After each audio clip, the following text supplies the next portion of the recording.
स्वागत करती हूँ अपने यूट्यूब चैनल पर। आप सभी लोग के सामने एक नाच गीत सुनाने जा रहे हैं। सुनिएगा, आप लोग कमेंट बॉक्स में बताइएगा। रोज सज के बागिया में जाय मोर नदिया हो, रोज सज के बागिया में जाय मोर नदिया हो।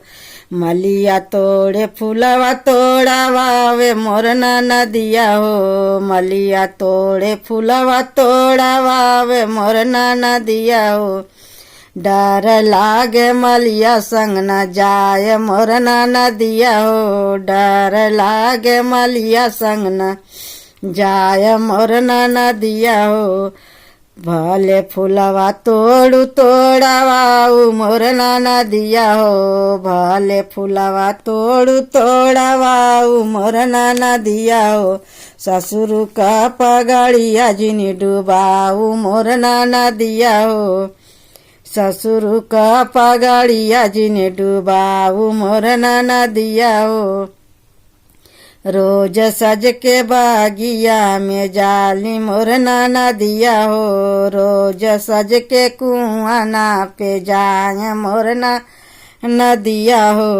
महारा भर पनिया भरवा में मोर नदिया हो, महारा भर पनिया भरवा में मोर नदिया हो। डर लागे महारा संग न जाय मोर नदिया हो, डर लागे महारा संग न जाय मोर नदिया हो।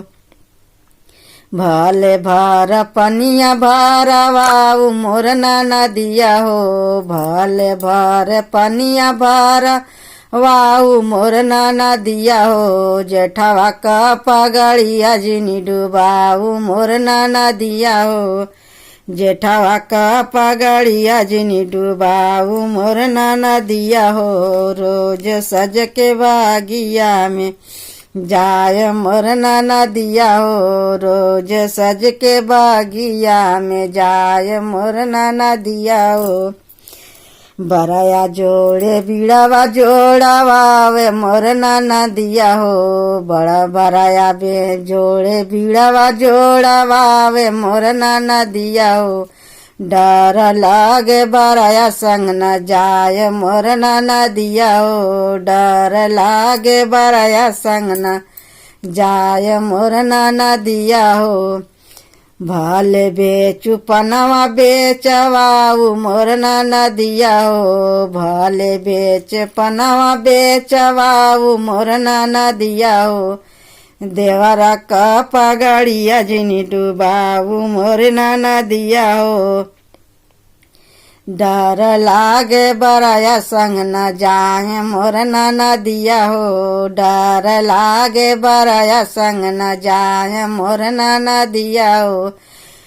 भले पनवा बेचू बेचवाऊ मोर नदिया हो, भले पनवा बेचू बेचवाऊ मोर नदिया हो। देवरा का पगड़िया जिनी डुबाऊ मोर नदिया हो, देवरा का पगड़िया जिनी डुबाऊ मोर नदिया हो।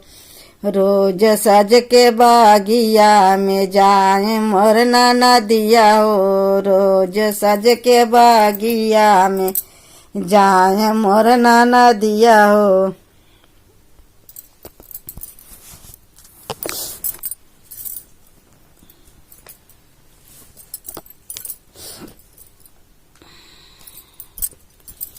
रोज सज के